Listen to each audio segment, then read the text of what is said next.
Hello, everyone. Welcome to Chapter 8's discussion for Women Who Run with the Wolves. This one was kind of an exciting chapter for me because I very much consider myself feral. Okay, and I will say almost the best sense of the word. Um, I don't know, possibly the worst too. And I'm going to start off reading what the beginning chapter says is the definition. Okay. In the Oxford English Dictionary, the word feral derives from Latin fer, meaning wild beast.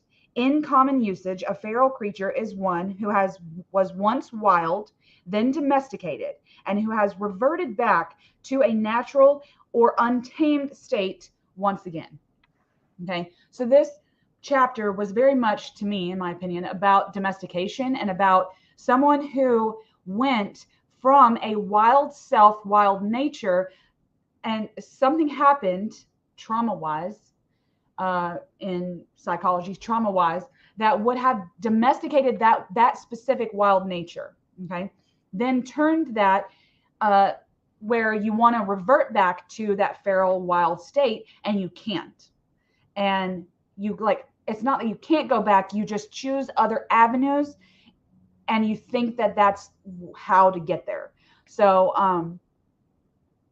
like I said, it was pretty cool because it the narrative behind a lot of these chapters in Women Who Run Wolves is about domestication, is about the wild nature being suppressed and oppressed and repressed, which are all different things. So when you were wild, for most of us, and we're thinking on the wild nature, that would very much be a child or adolescent stage in life where you're kind of in this wild, I'm going to do what I want when I want, not really knowing the nuance of life yet, not really understanding yet. And you're supposed to be coached in a way that you won't lose that wild nature in a forward moving way, okay, by a guardian or a parent. When the parent or guardian sets you out on a trajectory that won't allow you to keep the majority of your wild nature, there becomes kind of a trauma shift. And Clarissa Pinnacola Estes, I keep going between Estes and Estes, and I believe it's Estes because I knew some Estes in my life. So we're going to say Estes. So Estes maps out in this chapter 8 potential traps for the reverberation. Okay, so when you were wild, you knew the lay of the land. Okay, then you become domesticated, and then the land becomes unknown. You can't trek the land anymore because you don't know what the land is. Okay. Hi, Julia. Thank you for being here. We're in my, I guess you'd call it, monthly book club of Women Who Run with the Wolves. So, when you become domesticated, the land looks different than when you were wild because you knew intrinsically what the land, how it was blueprinted and mapped out within your wild instincts. Then you become domesticated, and then the land's blueprints look all kinds of wonky to you. You can no longer architecturally map it the hell out. So you no longer intrinsically know the wild places or your wild nature. So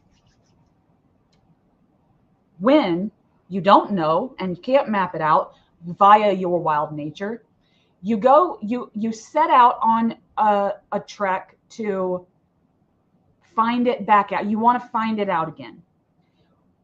And that equates, I guess you could say it equates in fairy tales, stories, myths, all kinds of archetypal language we could use here. It's like going in the forest, which is very much a very archetypal place in a lot of fairy tale and story. You're walking around and not knowing where things are. After a domestication, it is no longer just a wild place. The wild place has itself become domesticated because of what's happened in your psyche alone, not to mention the collectives. So if that's the truth, then the domestication happens in traps. People set bear traps, wolf traps, bear traps look like giant lobster trap cages. I've actually seen and heard one being activated before. And it's the scariest thing you can hear when you're trying to sleep in the woods in a tent, is a loud bear trap being activated. And you're sitting here thinking, if a bear is not in that trap, it is so close to me. Okay.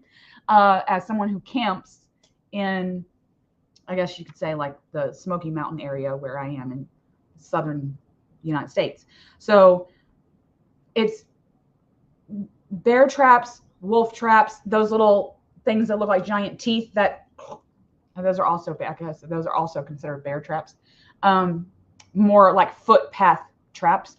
So there's all kinds of traps, and Estes wants to map out the potentiality of you stepping into a trap because the lay of the land has been different. It has shifted.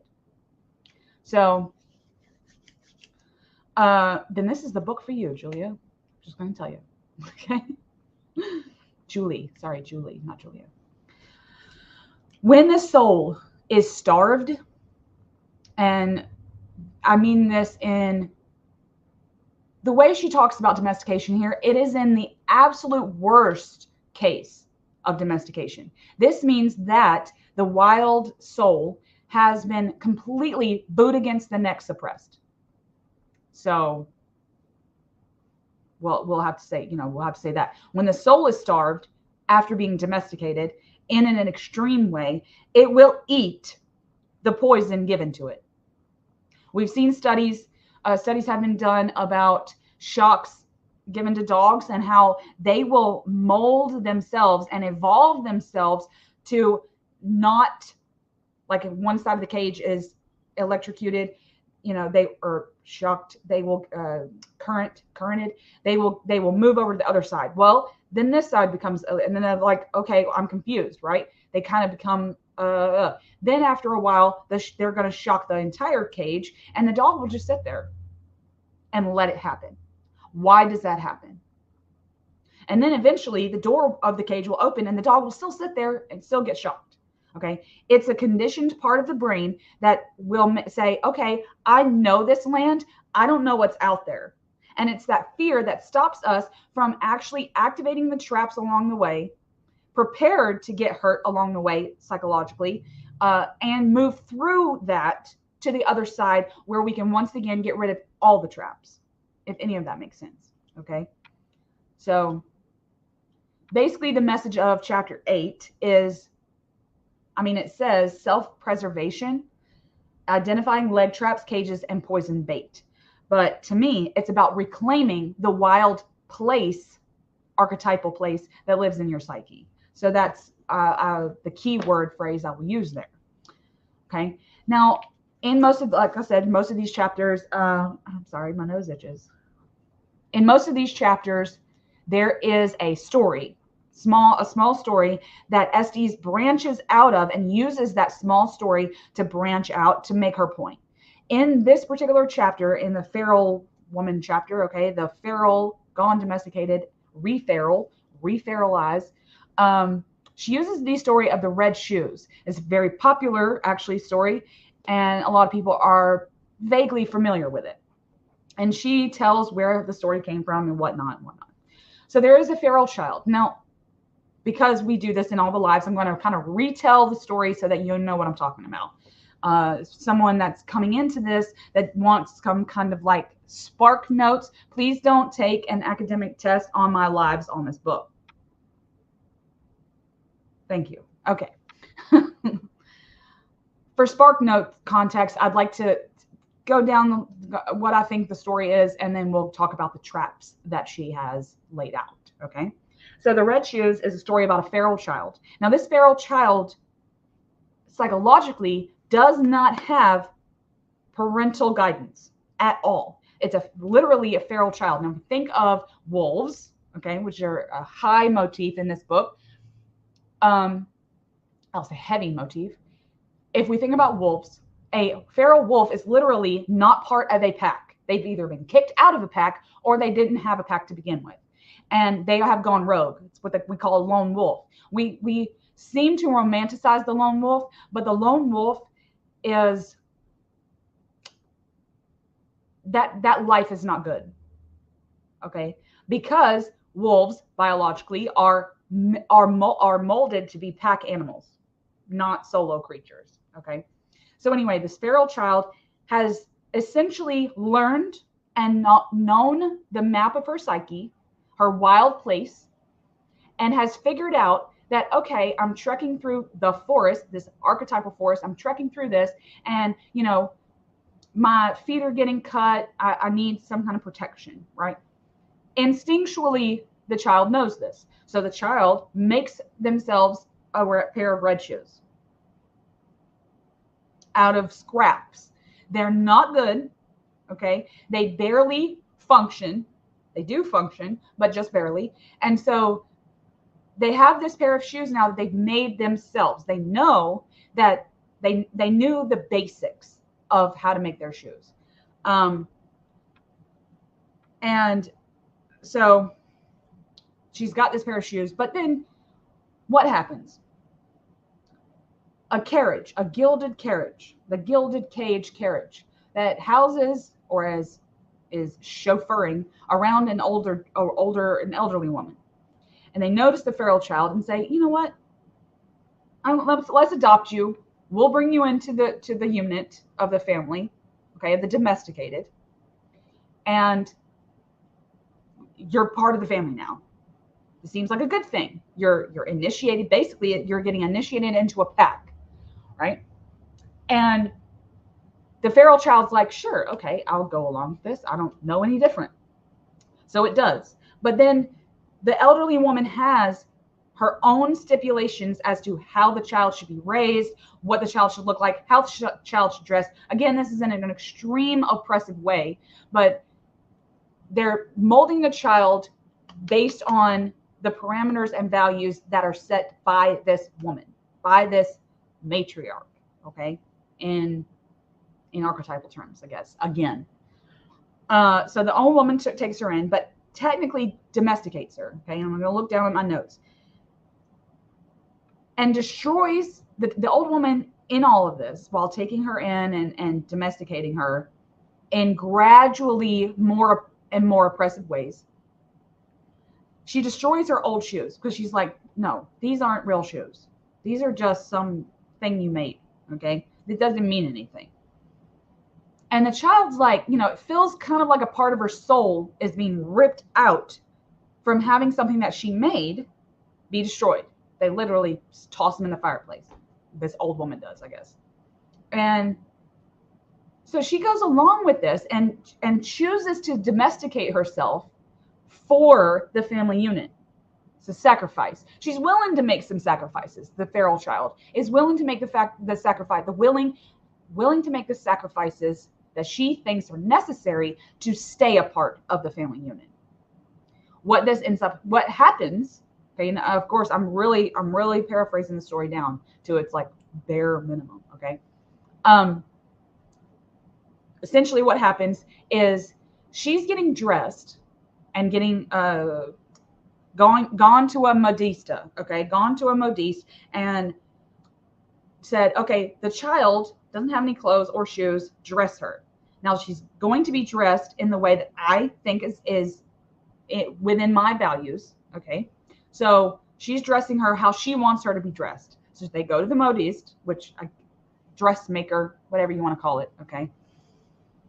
And the girl, the feral child, sees a pair of patent, I guess, shiny patent leather red shoes, like little Mary Ann's. All right.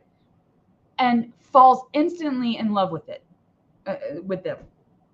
Now the woman prefers black shoes. Sedate, like everyone else's, something to do with conformity, all right? But the girl really, really loves those red shoes. And possibly I will go further than this and say that she doesn't know, I don't think, that she might remember that they're like her other red shoes, but she doesn't really, that doesn't click at first, I don't think. In my opinion, I don't think that clicks in her brain. That, oh, I remember having shoes like that. I don't think it's like that. I think it's more of a soul calling that this is trying to contextualize. So anyway, The elderly woman is basically blind, going blind gradually. Okay, so the woman is gaining blindness because of this domestication. Okay, so how do I explain this? The elderly woman stands right here, but then her blindness, as the story goes on, goes like this. Okay, at the same trajectory as the feral child becomes domesticated, because, in my opinion, of course, it happens like that on that trajectory, because once the elderly woman, this matriarch, becomes blind, that would mean that the feral child has completed her domestication. I really hope that makes sense. So anyway, the elderly woman has become, to at this point, because she's allowing this domestication, the feral child's allowing the domestication, she's become too blind to notice that the girl tells the modiste, hey, I want those red shoes. Just put them in a box. Put them in a box with some tissue paper. Okay? That's what happens. So essentially, that's what happens. And the old woman doesn't know until we're in a more public setting. When we're in a public setting, then the girl wears the red shoes to church, I think, in this particular version. She wears it into a public setting, and everyone is trying to ostracize her for this, and ostracize the old woman for letting her do this. So this is another form of societal oppression that's being pressed onto the old woman, who has already decided she will do what's necessary to stay in the unit. And so her wild nature is already pretty much, it's gone. Her wild nature, which is indicative of her age, I believe. She's allowed the conditioning and set in her ways, I guess you could say. So anyway, they both begin to be ostracized, right? Well, what happens to the old woman is she becomes sick. She becomes sick because she recognized that she's being attacked for these choices of this girl that she's trying to domesticate. So it's like, oh wait, my progeny isn't going with the grain of these societal rules. So I'm sickly now because I don't know how to deal with that. I've never dealt with that. I'm conditioned not to deal with that. So she becomes sickly. It actually kills her to become ostracized by those that she's been conditioned by. So she becomes sick, and the girl realizes that the more she seems to attract this ostracized attention, the more she feels love for the shoes. But then there's a shift that happens, and she can't remove them. She just keeps dancing and dancing around the town and all that, and she can't do it until finally she lands at an executioner's hut house, and demands that they chop her feet off. And they do. So they chop her feet off and her shoes, leaving her conditionally disabled against the ones that are trying to condition her. So she's no longer ostracized, but she remembers being domesticated and now remembers being feral. But the feral of the patent leather red shoes that she didn't make were another form of a gilded cage conditioning that she was a part of. So, which thus ends the story. She's disabled now with no feet, and she can live out her life in a way that can remember her domestication, remember her ferality, but then she's kind of jaded now because she doesn't have any feet left over from trying to tap into her wild nature. So, okay, then that's the end. Okay. Said all that to say that there were traps along the way. From the time of the gilded cage rolling up onto the feral child, all that led up to her becoming disabled were traps. And then, of course, I think at the end, possibly molded in through the entire chapter, is the solution. So hopefully we'll get there. Okay. Now, we'll go by section. The handmade red shoes. The homemade, handmade red shoes from the feral child made in the beginning of the story. I believe that represents her own creativity. She felt special because she made them herself. Okay? She was resourceful. She was innovative. She was creative. She was finding a passion. So she was finding and doing things to figure out what she was passionate about. And then she was coming into finding an existence that was molded around her own innovativeness and resourcefulness. Okay. It also archetypally means that perfection doesn't exist.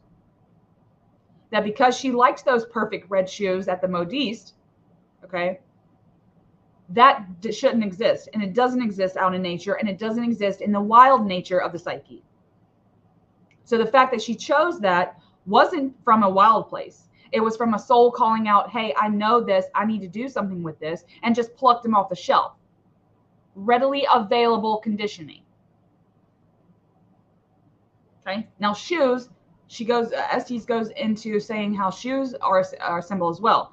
Mobility, the feet itself, we're moving from A to B, right? Trending environments, okay? And treading them in safe ways, treading the environment of the psyche in safe ways, represents a persona, what we are projecting out into society, what society is going to let us project, okay? We're having a lot of problems with that in today's world. Marks of authority, right? Okay. We know that from today too, from beauty standards and status standards of today. You walk around in, club tennis shoes, you're going to look marginally different than the people, let's say, that are wearing Louis Vuitton. All right. Now, red, they chose red, the story chooses red as a color of vitality, also the color of blood, also the color of life. Through ferality and domestication, we learn to trade this vitality, okay, for the best available versions to us. We literally, red is the color of sacrifice, and we literally trade our vitality in for the best available wild self that can be bought off the shelf. It's not ours, but we can buy one right off the shelf. So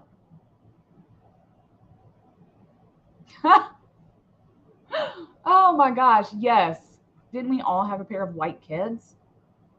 I love mine. They were the most comfortable pair of shoes ever.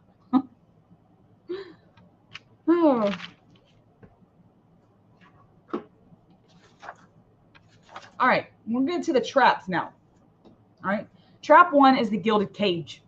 This is the devalued life, because the old woman in the cage is thinking, my life's good. I'm conditioned to think that my life is so superior. This feral child needs my guidance, okay? So there's already a dissociation here, because the gilded carriage riding old lady wants to push and project her conditioning and societal conformity onto others, because she thinks it's what's best, okay? So she's already picking up this feral child because she thinks that she's supposed to, okay? So it's a conveyor from point A to point B. The gilded cage offers and seems to offer comfort at no price. Because it's like the White Witch in Narnia. Here, have some Turkish delights. Get in my carriage, like something like that, right? Same concept. And it's a lobster trap, like I was saying before. It's easy to get in them things. You can't get out. It's easy to just get into the carriage. Not easy to get out. Because once you've made that choice, life is all about choices. Once you've made the choice, you're basically signing on to the dotted line of someone else's standards. That's a gilded cage. So the gilded cage, it captivates because of we could do this the easy way mindset. That starts to take over. Let me do this the easy way. Let me just get in, eat my fill of food, let somebody else dress me how they think I should dress. And you kind of go, yeah, I'll go through life the easy way. Okay. It's temptation, which is what would you call it? The original sin. Temptation, but also seduction. It's also seduction. All right. And I will say largely it could be distraction too. The gilded cage. It's all three attacking you. And you don't even know it. Temptation, seduction, and distraction. And it leads us on an easy track. Because we've been having a hard time of it. We had to make our own damn shoes in these woods. And damn, if I can't find any berries for 2 days, like I got to follow the stream to the river to get the good water. Like, it's hard, right? And I'm all alone. Let's not even mention that. It's hard to be in the woods. Okay? It's easy to jump in someone's carriage, have them ride you around, give you the water, give you the food, make your own, dress you and all that, right? So it's the easy way out. And we leave our endeavors, what's going to creatively stimulate us and inspire us in creatively intellectual ways. We leave that in the roughest draft. Because she mentions this too, Estes mentions this too in this chapter, is that that was the first pair of homemade shoes that feral child made. They were pretty rudimentary, all right? But if she had been left to her own devices, following the stream to the river for the good water, finding the berries, hunting for prey, game, I'll say, doing all the hard work, she would have eventually had to make her another pair of shoes because she would have grown out of them, right? And by so doing, the harder track, not the hardest, but the harder track, you would have eventually morphed in a trajectory of your own creativity and not someone else's. No final draft to deal with. So that was trap 1. Okay, now trap 2 is the old woman. All right. Now we already know a little bit about the old woman because of what I said before. She's the owner of the gilded cage. She's been conditioned and gotten to this ripe old age through this conditioning. When you're locked in, they control the actions from there on out and mannerisms. They're going to shift you and mold you into this personality that they deem acceptable. Okay. The force of this old woman is in her unbalanced way. Okay. I wrote here, she starches and irons out the psyche's wrinkles. It may smooth out the wrinkles of the hard life. Okay. But it can distort the edges of your psyche. It can burn the buttons, melt the buttons right into that damn shirt. That has happened to me before. I've melted a lot of buttons onto some shirts before. Anyway, the nature of the old woman is not in forgiving or mentoring the feral child. Okay? It is in calcifying the child, stopping it in its tracks. Ooh, like what was that? What was the girl, Claudia from Interview with a Vampire? How did that work out? Okay, they stopped her in her tracks like a doll. Okay, didn't turn out well for old Claudia. All right. Okay. So the old woman represents the collective, and what the collective is willing to do to you to keep the conformity at will going. The conformity of will going. She represents the enforcer. She's going to enforce what Estes calls the unquestioned status quo.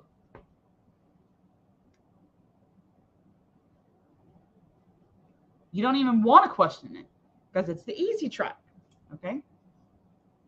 Ultimately, this trap leads to us adopting the persona and possibly even the ambitions of other people. All right. Trap 3. We're going to go through these kind of quick because there's 8.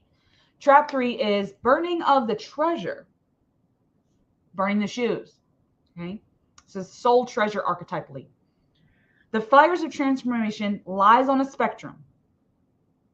Like most things. Okay. One side goes with joy and passion, the other, annihilation. On one hand, if the shoes hadn't been destroyed, it would have furthered the feral child into a joyful and passionate life where she could have found out what she actually wanted to do with her life. On the other hand, it's kill them dead, burn them to ash, never have to see or hear about those shoes again because they don't go with what we're talking about, what we need to be going forward to. So the shoes are burnt for replacement of spirit. Essentially, she's replacing the spirit of this feral child by, in that movie Ever After, it's actually made me think of that. The movie Ever After, the Cinderella movie with Drew Barrymore, where they burn, like the sister, even though she got what she wanted, she still burns the Utopia book. It's that kind of a thing. It's a soul burning. Like, okay, I know you just didn't do that. So, replacement of spirit. The only reason they should have been burnt is for advancement of spirit. Again, going back to, she should have burned those shoes only when it would have been necessary for her to have built another pair and keep going. Creatively and intellectually grow in this trade field, I guess you could say, this Kabbalah field. But she doesn't. They're burned for a calcification and annihilation of her spirit. Stop the spirit where it's at so that we can mold and shape it to how we think is acceptable and appropriate. But the wild nature, it's wild, it's rogue, it's feral. It's going to find its way out. Okay? It's going to claw its way back out. Which don't lead to good places. Once the shoes are burnt, I'm so glad that you're talking to me, and I'm reading as I go. So just keep talking because I'm reading and internalizing what you say. So I appreciate you being here. Okay. Yes. Oh, okay. I do want to put this on the screen. Same concept. Okay. This is a very good movie to talk about this chapter with. Okay. You could even say possibly that the hope diamond is the red shoes. Okay. Because we know what happened with that. She was feral, knew what she wanted, was domesticated and molded and shaped in a way that she didn't like, and tried to I will say, and I hate to say this, but I do believe that Jack in the movie Titanic would have been the equivalent of the patent leather red shoes. The trajectory of that had to be what it was. He had to die because he was only a stepping stone into her real ferality. To actually have that life that we see in all her pictures, where she's on Coney Island, riding the horse and all that, okay? It still would have been somewhat of a cage if she had stayed with Jack and he had stayed alive. So the trajectory of that movie was exactly what it was supposed to be. Yes, he was a convenient out. Eradicating him had to happen so that she could reclaim herself. He had to die. So people get confused with that. But, if you're familiar with certain psychological motifs, then you'd understand where that, why that happened. But anyway, so once the shoes are burnt, the soul's longing because the wild's going to find its way out. The soul longs to come. The soul is longing to come back, and it is continuously suppressed, and it finds ways to seep back into the psyche slowly. We will take anything similar to what once was. And I wrote, we will engorge excessively on the close enoughs. Okay. The cure. I wrote the cure down because I think that it's nice to keep up with how we can prevent this kind of stuff from happening. The cure for me is to catch it before it becomes a yearning. Sounds simple. Catch it before it's a yearning. If the soul is famished, you'll seize anything to fill the void. Keep the rift small. Keep the rift small. Keep your soul satisfied. That's the cure. Actually, that's the cure for the whole thing, whole chapter.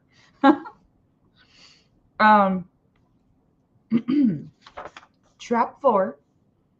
Trap 4. Injury to the basic instinct. Yes. Jung believed that instincts, were at the intersected place in the psyche of the unconscious. We are born with our instincts intact, already intact. Okay. Let me see. Okay, here we go. Whenever we stifle the instincts, that's what causes depression. In Jungian analysis, emptiness will follow the lost natural cycles. Once we've lost the natural rhythm, that's what emptiness is. And too much emptiness, too much domestication, too much soul rifts causes depression. And this was, like I said, psychiatric development by Jung and his analysts. So we must have creative choice. She didn't have creative choice. Never did the old woman say, you can pick the black shoes or the red shoes. She wasn't given a creative choice. She was told, get the black shoes. Okay. When we're trying to mold, figure out what we like, figure out what is going to creatively stimulate us, we need to be given choices. Okay. As a parent, like let's just say I'm this old woman and I'm the guardian of this feral child, right? The cure then becomes there's a line of shoes and says, you know what? I really don't find, according to my values as your parent and as what I deem necessary and appropriate, I don't believe that the red shoes are appropriate for my family unit. But you have your choice between all the Roy G. Biv colors that are available, except red. Or you say you can choose green or blue. That way, it gives the feral child creative stimulation in a way that's like, these two are acceptable to me. Which one do you prefer? That's not stifling. That's saying, okay, I have my own morals and values, then I'm trying to mold you to be a good human being at the end of, when you turn an adult. And here's my acceptable choices. You can choose one though. So it's a little bit better. And it's a little bit different than what we're doing, what's been happening to this feral child. So too much domestication takes away our impulses to play, to cope, to commune with our own wild nature. So, hello, Sabrina. Oh, good point, Julia. 4 of Cups in the tarot. That would be an accurate description, I think.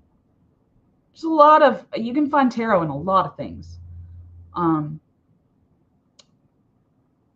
So yeah, that's a good point. All right. Trap 5. Getting along gracefully, all right? A secret life.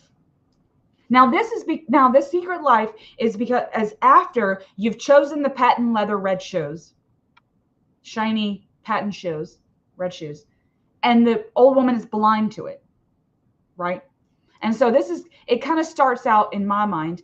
The secret life isn't publicized yet. You haven't made the choice to wear those fake red shoes out to church yet.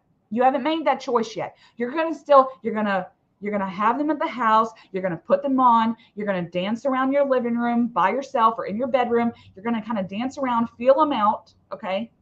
Then the soul's going to keep crying and keep longing. And the longing turns into a yearning until you're like, you know what? Bird finger, everybody, I'm going to wear these outside the house because I can't take it anymore. That's how yearning works. You just yearn. Next best thing. Okay. So it's a secret life. God, my nose. Secret lives are born in the shadows where the aspects of a culture doesn't support it. Okay. Actually, in this instance, the shoemaker can be the devil's advocate, but I would probably say that the shoemaker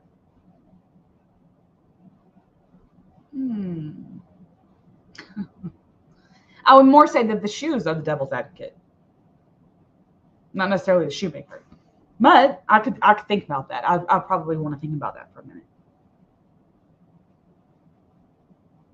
Yes, and I didn't mention this, but there's like a redheaded dude in the story that kind of eggs her on. And he's only mentioned like twice. Like she sees him at the church when she makes the decision to publicize these shoes. And then again, when she's trying to trek through the forest of her feral childhood again and doesn't really know the blueprint of it anymore. He's there as well. So he might represent the devil's advocate in this. But I agree that happens in these stories when there's ferality, domestication, and wanting to go back and choosing the next best thing or the close enough. There will be some form of psychological archetype that bombards you with, yeah, do that. See what happens, you know? There always are. There always is one of those. So the life that will unlock the soul bubbles under the surface. If it boils for too long, no matter how secure you ignore it and have the lid on there, it will explode. It's essentially what happens to her. Explosion of the psyche. And you stop creating. And if you do start creating again, you're creating in the dark in the secret life, which again is not fulfilling to an extent. I'm backtrack there and say to an extent. So the instinct injured woman has no choice. She just stays stuck. Okay, so that's one of the lines from the book. Let's move on to trap number 6. Where's trap? Cringing before the collective. Okay. Now, I believe the cringing part happens on the aspect of the older woman more so than the feral domesticated child. The secret life catches up to you in a way that is going to actually harbor the obsession more. The obsession of wearing these shoes all the time. You want to wear them all the time because it becomes an obsession. That's it. Almost as if by starvation, like the lone wolf, like the rogue wolf, they're going starved, okay? Because the pack's over there working together for the game, and you're over here trying to do everything yourself. So if by starving, the collective demands that you stay reticent, and then you rebel against that. You rebel against that, and you will put yourself at risk to be feral again. You will do anything necessary that you think. It's like you've been paid into a corner, and you're going to claw your way out. The wild will find a way out.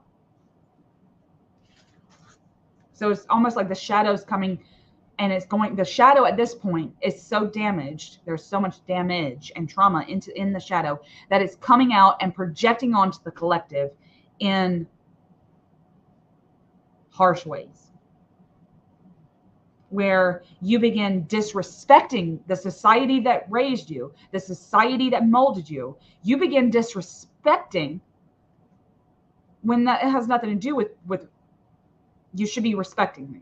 You should be respecting society while also holding it at bay. And you have to keep that delicate balance between ferality and domestication. You have to keep that balance.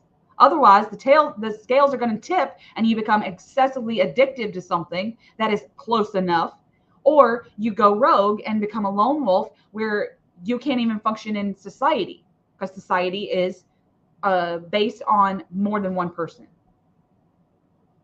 Functions with more than one person at the helm. So now trap 7 is faking it, because this is what happens kind of in the middle, like kind of towards the end of the story. She begins faking her domestication. Like, okay, yeah, I'm domesticated, but not really. Okay. Because she still has the secret life in the background of wearing the shoes, right? And she tries to fit in, but it seems to stint her growth and her nourishment in a way that she doesn't understand. Because she's like, well, I'm faking it, and it's a system, so it should be working that I fake it. It doesn't matter if I fake it, it should still be working, but it doesn't. So it ends up only injuring the soul more when you fake it. So I think that's the point that Estes is trying to get here. It becomes learned helplessness. And then you begin to romanticize the fake life that you're living.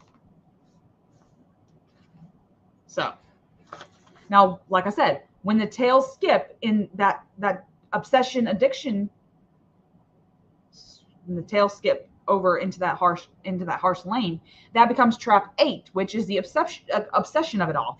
After Redbeard, which is the Redbeard, the devil's we'll call it the devil's advocate because Julie has mentioned that, taps the devil's advocate taps into your soul and kind of knocks on it and says, hey, yeah, I know that you kind of think you know what you're doing and you've been having a secret life and trying to fake it, but I see you.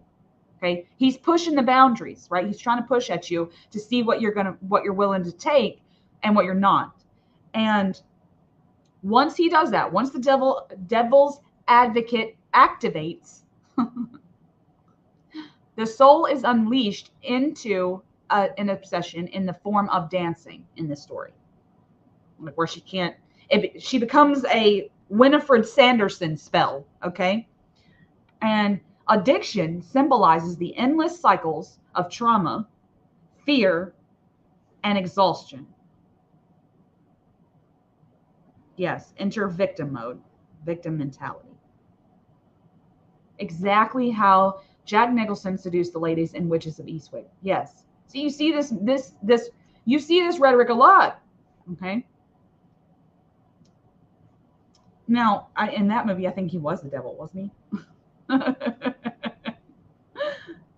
I can't remember. Now, a funny thing happens in the obsession addiction trap. The old woman dies because, in my opinion, okay, I think what happens is, see, like I said, the old woman is gradually becoming blind, and because of going on the trajectory of the feral child's domestication, so that once they get there, you no longer need the old woman. You've been properly conditioned to hold a place in society that she's in. Okay. So that's what's happening with the old woman. But then the feral child says, I'm wearing my red shoes now. What you gonna do about it? And then they become ostracized in a way that makes the old lady sick, right? So instead of saying, I have a progeny and to go forth in the world and fulfill my morals and values, to continue that line, to continue that conformity, that doesn't happen. She becomes ostracized, sick, and then she turns over and dies. for the reason of ostracization and for the fact that the feral child has faked it. So this archetype is no longer needed, not because she's fulfilled her destiny, but because she's faked her destiny up until that point. And she dies. So once the old woman dies, the psyche begins to drown because it doesn't know how to function without that caregiver. You no longer have the firm ground that was given to you by the gilded cage. The gilded cage provided you firm ground to lay your morals and values on, or someone else's, and you don't have it with the old woman gone. So you don't know where to go. Your psyche doesn't know what to do. In reality, the cursed shoes have such power over her, I wrote down, because she has lost the ability to discriminate what is good for her soul.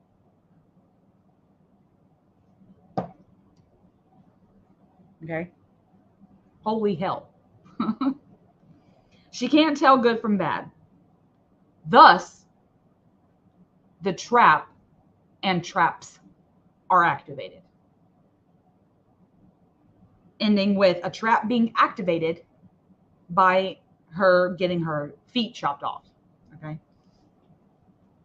Now, she mentions Janis Joplin a lot in this chapter, and how Janis was very much, I admire the hell out of Janis Joplin, not for the end of her life, but because of some things that I have read up on her about the life she had growing up. She had a very, very similar life growing up to me, like almost identical. Okay. Now I'm blessed to have not had, how do I put this delicately? To not have been conditioned, to not let conditioning rule my life, to have to secretly seek out this close enough life that would lead to obsession and addiction, like it did with Janis Joplin, who died of an overdose. And what was funny about learning about Janis Joplin and kind of reading up, I've already done research on Janis Joplin before, but kind of reading up on it, I figured out that she was 27 years old when she died. Okay. And I'm going to end on kind of a morbid note. Excuse me. I'm going to end on a morbid note because something else, this made me realize that Janis Joplin isn't the only one who died of an overdose at 27. Okay? I'm about to list off all the ones that we know of that were, famous people, okay, that we know of that died of an addiction related, had an addiction related death at the age of 27. Janis Joplin, Brian Jones, he was from Rolling Stones, okay, Jimi Hendrix, Jim Morrison, John Cordick, who was a hockey player, Kurt Cobain, and Amy Winehouse. Okay. Why 27? That seems a little coincidental, right? Not to me. Not to me. You know why? Because the pivotal moment, I'll say pivotal, the one where they got into their own gilded cage, all their stories can be mapped out with these traps. The moment they got into a gilded cage, they were age 17, exactly 10 years prior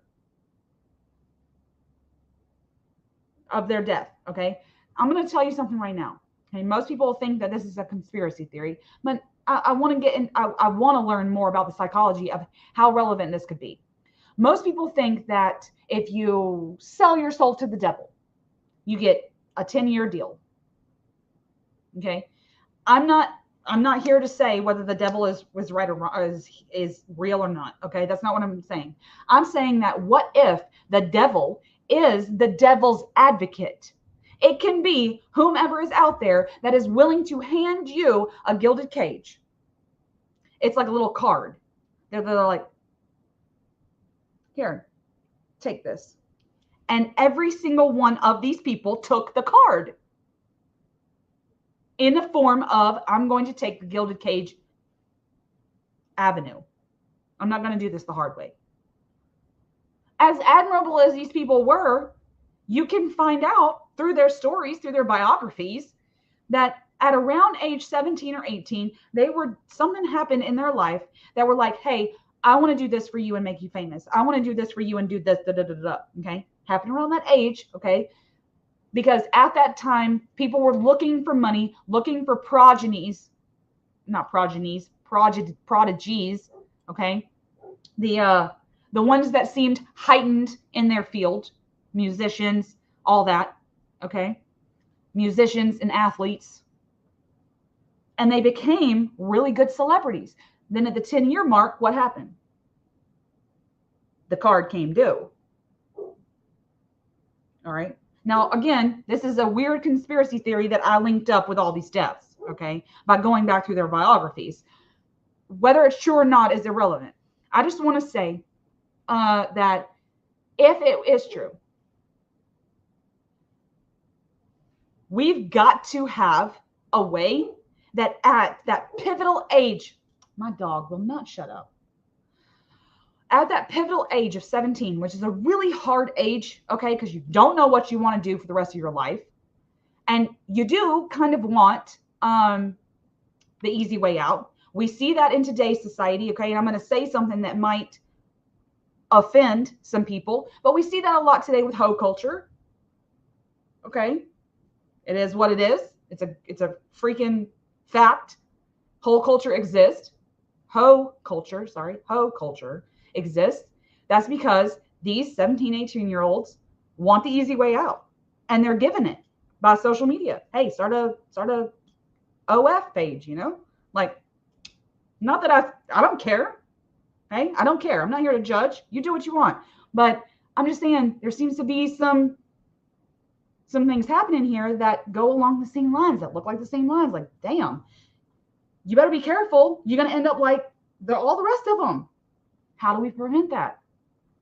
We have to have places and people and structures in society that will creatively, intellectually stimulate the youth.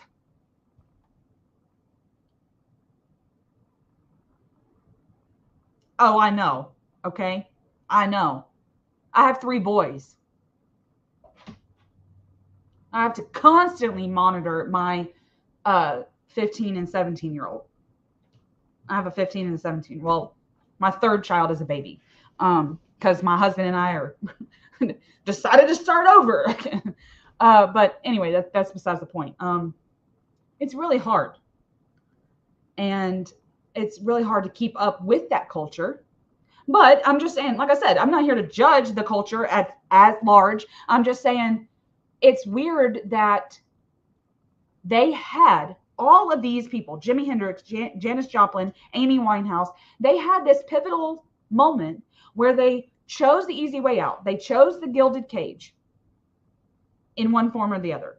Then they said, you know what? I remember writing my own songs in my bedroom and having a fantastic time, being passionate about it, being really passionate about writing my own songs, speaking about this, speaking about that. Then when they become famous, what happened? They're like, oh, you can't talk about that. Oh, you can't talk about that. Oh, you know, you have an issue with this. That's a societal thing that you want to kind of, you want to like jab at and sing about. Sorry, you can't do that. You're under our record label. That's suppression. That's a stifling. That is telling that creative individual They're not given a choice. They're saying, oh, I'm sorry, you signed on the dotted line and you work with our record label, and we're not going to have you outing who or whatever it is. That's a suppression. Okay. And what those people failed to do, I'm not saying that they should have been like, okay, deuces, bye. That's not what I'm saying they should do. They should still write that damn song. Go through the entire thing. Go through the entire process. Write that damn song. No, it may not end up on a radio. No, it might not end up on one of your albums because you've been suppressed. But that's a way for you to get that idea out and nourish your soul. You can still put out your bullshit songs to make these albums, to make this money, whatever, whatever. But then on the side, because you're still very passionate about whatever it is, hockey, okay, music. Most of these are musicians, okay. Music culture is harsh. They're literally told what to sing. Read Rick Rubin, The Creative Act. All right. He's a record dealer. Okay. When you do not suppress yourself, if society chooses to suppress you and say, oh, no, you can't talk about that because you're under our label. Okay. And people say, oh, that's suppressing my freedom of speech. No, it's not. You signed on to work for a company that has standards. You signed on the dotted line saying that you are going to adhere to those standards. So don't come at me with that.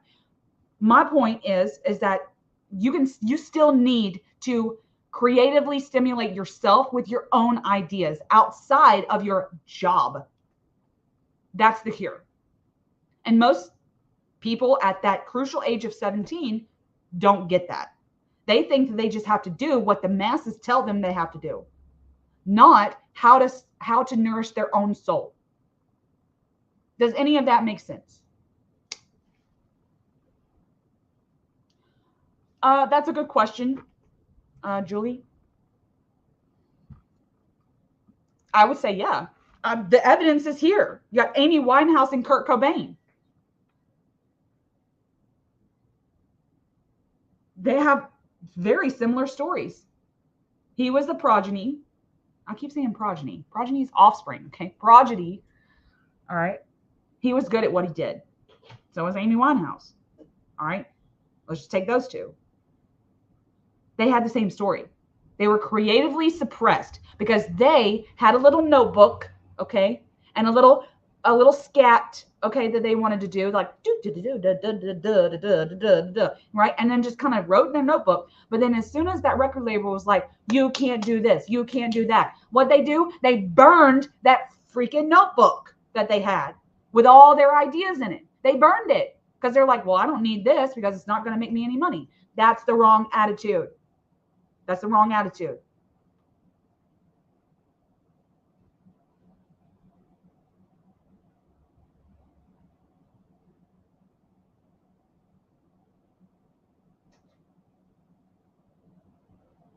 Anyway, let me go back over your comments. Sorry. Oh.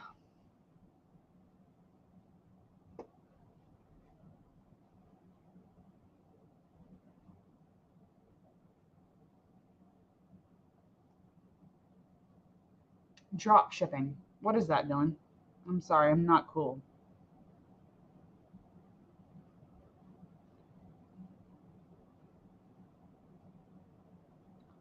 I'm sorry, Julie. The Creative Act is by Rick Rubin, who is in the music industry. And he wrote a book on creativity that is absolutely 100% phenomenal.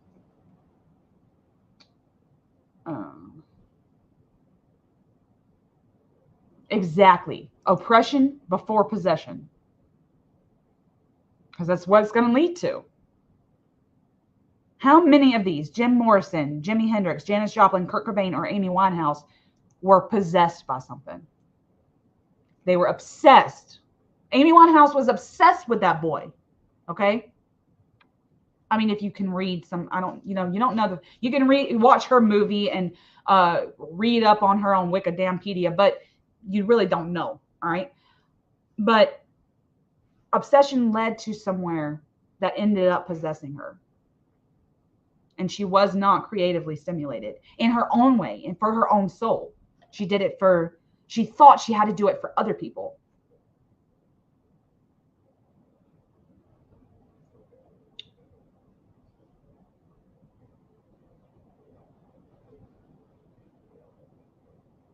Oh, okay.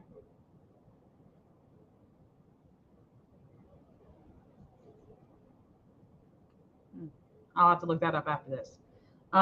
Anyway, but isn't it weird about all those people that died at the weird age of 27? I mean, that's too coincidental for me. Okay. Which means that they met their devil's advocate at around the same time, lived out the devil's due for 10 years, and then died. Did their life, was it mapped out just like this with traps and everything? That's weird to me. Okay.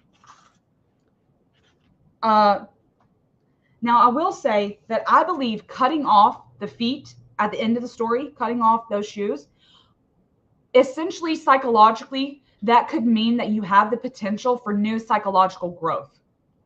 You're cutting it off. You're deadheading it if you're a gardener. Deadhead it so that it can have new flowers, right? So that's potentially what we want to happen. But we don't want to have to get there. We don't want to have to maim ourselves or potentially go down addicting highways to get there. So without an influence, which is the old woman, without that influence, she's free again to build her new instincts because she no longer has that old woman to knock her down every time she has an idea. So she becomes free again, and she remembers the instincts that she was born with, and she needs to remember those. Sadly, some don't make it to that phase of relearning their instincts. Sorry, starting to rain. I gotta let my dog in. Come on.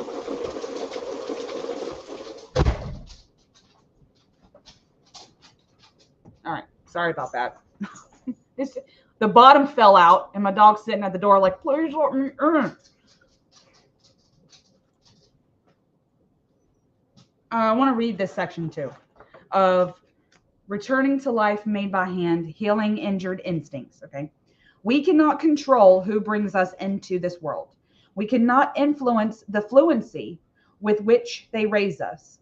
We cannot force the culture to instantly become hospitable. The good news is that even after injury, even in a feral state, for that matter, in as yet captured state, we can have our lives back. The psychological sole plan for coming back into one's own is as follows. Take extra special caution and care to lose yourself into the wild gradually, setting up ethical or protective structures by which you can have some tools to measure when something is too much. You are usually already very sensitive to when something is too little. Basically, that's saying you know what your soul needs. You need to give yourself the outlet to do it. Otherwise, it will lead to these places of addiction and obsession, which it's not living free. Living free means knowing the terrain of the psyche. You have to listen, look, sense, act, and practice until the instincts come back and become natural again. That's what has to happen.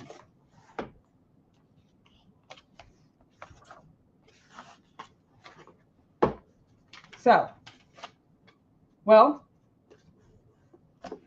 let me put all my notes up because that's all I had to say.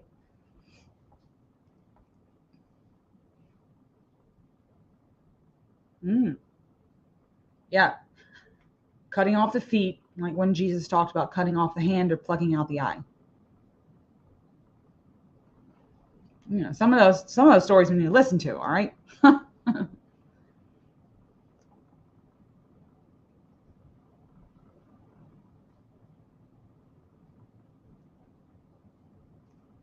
Now, see, this is an interesting thing, okay? Because you just mentioned I have to accept that I've made my choices, and if I'm to take the helm in a different direction, okay? I want to say this. Whether or not you've made choices that have led to some form of domestication, soul suppression, you can always get out of that.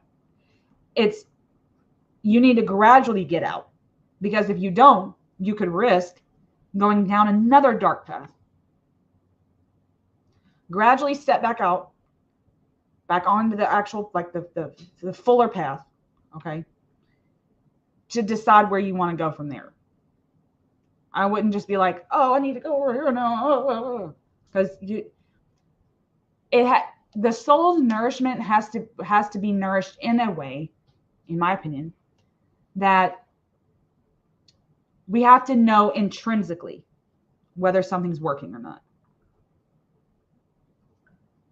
You literally have to be the captain of your own ship. And as we've learned, I think it was in chapter 2, where you have a psychological army of archetypes. Those are your crew members. Figure out who the hell they are. Who are the archetypes that you need to embody? Which ones you lack? Which ones you have the most of? Things like that. Controlled release. I love that.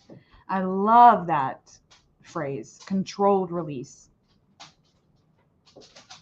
Yeah, if we're going with the ship analogy, if you sailboat analogy, are you just going to whip that sail up? No, you're going to gradually pull it up, okay, so that it won't catch the wind and knock the mast off, okay? Yeah, controlled release. I like that.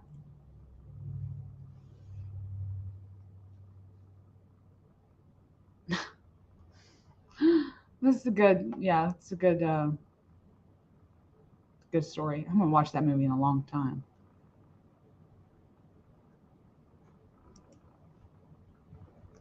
So anyway, well, I appreciate y'all coming and talking to me about this chapter. For anyone that may be watching this in the future, please know that for 2024, I'm going over chapter by chapter, Women Who Run with the Wolves, and trying to discuss it in a way, I don't know, a way that we can all understand, hopefully. But still using some psychological frameworks in which Estes, as a Jungian analyst, would have. So,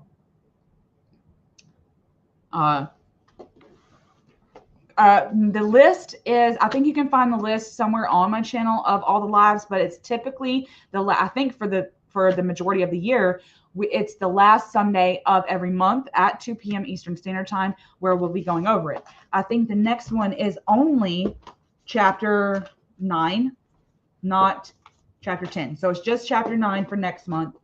Towards the end, I think we have a few chapters linked up like we did before, but not very many. So yeah. So whoever wants to can pop onto the lives, or you can watch them later. For like, if you're trying to read like all together and then maybe want to see what I say about each chapter, then you can just watch them back to back like that. It's however you want to do it. So I think I'm going to get off of here, and I thank you so much for coming. I'll see you next month.